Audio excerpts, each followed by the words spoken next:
Esta es una producción de Grupo Fórmula. Encuentra más contenido como este en radioformula.mx.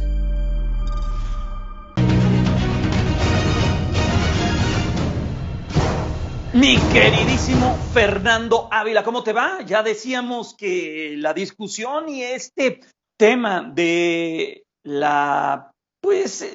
todo lo que se vivió en la Cámara de Diputados, ya lo platicaba Arturo Sánchez Gutiérrez sobre la falta de política, los señalamientos y las descalificaciones. Fernando, no sé si quieras empezar por ahí, por donde comenzamos el análisis esta semana. Jaime, muy buenos días, con un enorme gusto saludarte a ti y a todos los amigos del auditorio. En efecto, mira, lo dices bien y por supuesto que abundando un poco en lo que ya mencionaba Arturo un poco más temprano, la realidad es que ciertamente uno espera, lo deseable, es que el Congreso, la Cámara de Diputados en particular, se convierta en el escenario idóneo justamente para el debate, para la discusión. Es claro que las fracciones políticas, las fracciones partidistas, pues tienen, y uno espera también, una clara convicción respecto a los planteamientos o a la visión de cómo deben de hacerse las cosas. Esto ni es nuevo ni debiera de sorprender absolutamente a nadie. Al final, son situaciones que se han estado presentando no solamente en nuestro país a lo largo de la historia, sino prácticamente en todo el mundo. O sea, esta, desde luego, polémica, esta pasión al defender unos y otros planteamientos es normal. Insisto, me parece que hasta es natural, podría ser hasta deseable. ¿En dónde está el problema realmente o cuál puede ser los elementos a tomar en consideración y sobre todo lo que le depara a una legislatura que en el caso particular de la Cámara de Diputados está comenzando y que puede sentar un precedente no deseable, ese sí, no muy negativo en función de lo que viene? Cuando se cancela la posibilidad del debate, de la discusión, lo que viene adelante es que falta todavía mucho trecho, muchos elementos por discutir. Ya se señalaba, vienen reformas constitucionales que le interesan al gobierno, que desde la óptica o la visión del gobierno actual son necesarias y que en este momento la fracción mayoritaria no tiene los votos suficientes para poder lograr precisamente estas reformas. Y en tanto no exista la voluntad de debatir, de discutir, de negociar, porque finalmente es parte de la actividad legislativa, la realidad es que simple y sencillamente se va a caer o estamos en posibilidades de caer una especie de parálisis legislativa de gran alcance. Se podrán seguir sacando adelante algunas reformas que no requieran una mayoría calificada en términos de esta necesidad, por ejemplo, de modificaciones o reformas constitucionales, pero seguramente se estará manejando un discurso, una visión en donde no se está contando con la validación de las demás fuerzas políticas, lo cual es importante en una democracia. Mira, Jaime, seguramente recuerdas, igual que los amigos del auditorio, hace algunos ayeres, no muchos por supuesto, pero en el gobierno de Vicente Fox todavía, la Constitución prevía que para que un presidente, por ejemplo, pudiera salir del país, tenía que ser autorizado por el Congreso. Esto ya se modificó, pero en aquel momento, precisamente por la fricción que existía entre el Congreso y el presidente, simple y sencillamente no le autorizaron un viaje al extranjero. Una circunstancia que no tendría mayor complicación, que finalmente en cualquier escenario que uno pueda visualizarlo, la presencia del presidente en cualquier foro internacional siempre va a ser relevante y siempre va a ser importante para el país. Lo cierto es que en ese momento no se pudo llevar a cabo simple y sencillamente porque el partido del gobierno no contaba con los votos mayoritarios suficientes para permitirle que el presidente saliera del territorio nacional.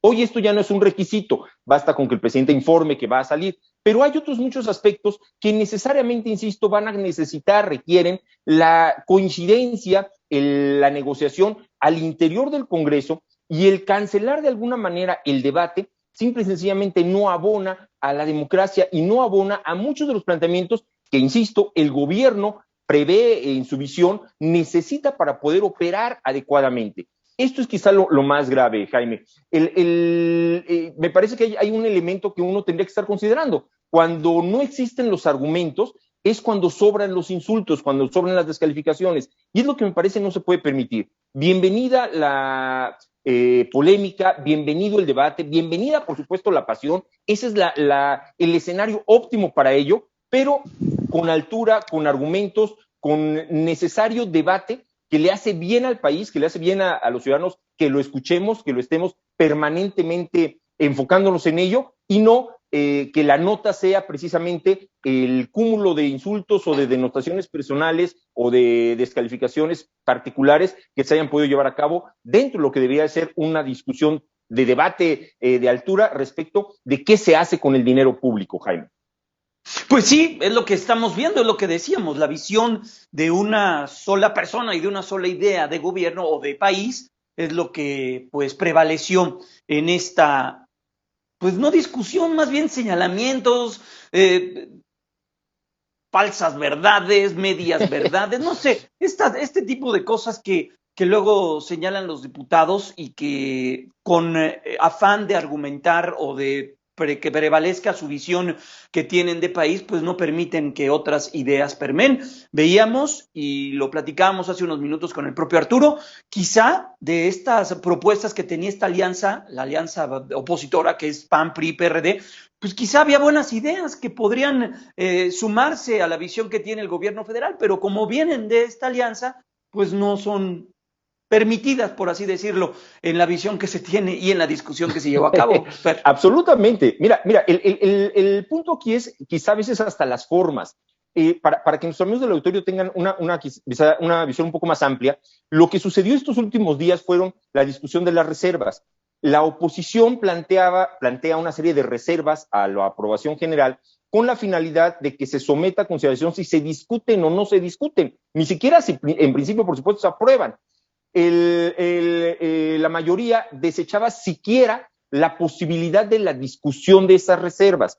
Se utilizó un mecanismo en donde la propia oposición hacía reservas para argumentar o para señalar en su mensaje su planteamiento político y después retiraban la reserva porque únicamente lo que interesaba era como ocupar la tribuna para hacer algún señalamiento particular.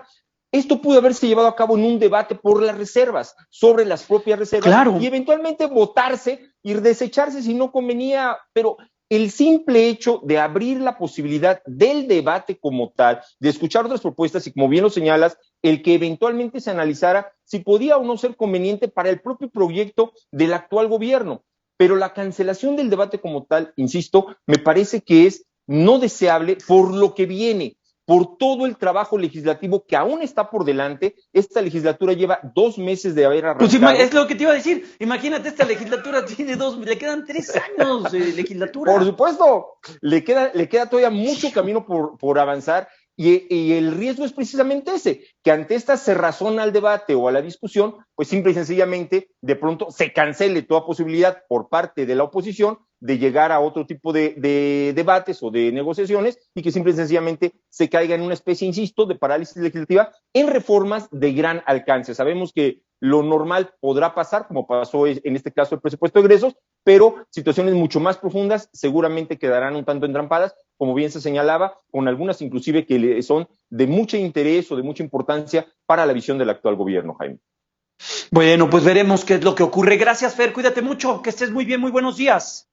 Un abrazote, Jaime, y de nueva cuenta, muchas felicidades por el día de ayer, espero que lo hayas pasado muy bien y que sigas celebrando. Abrazote, Jaime, excelente domingo. Gracias, cuídate mucho. Fernando Ávila, nuestros ojos en la agenda política. Oigan, nuestro compañero Héctor Bastida de la producción de mi compañera Susana Uresi nos está enviando información sobre que localizaron en el municipio de Asientos, Aguascalientes, los cuerpos del director de Seguridad Pública del municipio de Loreto, en Zacatecas, y 2 policías más privados ilegalmente de la libertad durante la semana. La nota la trae nuestro compañero Omar Hernández, a ver si podemos hacer un enlace, porque pues es terrible lo que está ocurriendo en Zacatecas en temas de inseguridad, el foco de atención y de preocupación del gobierno y del actual gobierno, el recién gobierno de David Monreal, que cubrió hace unas semanas, la gubernatura, es Zacatecas. Y hoy estamos ante esta información. Vamos a la pausa, es muy breve, 9:14, regresamos. Fórmula Noticias, fin de semana.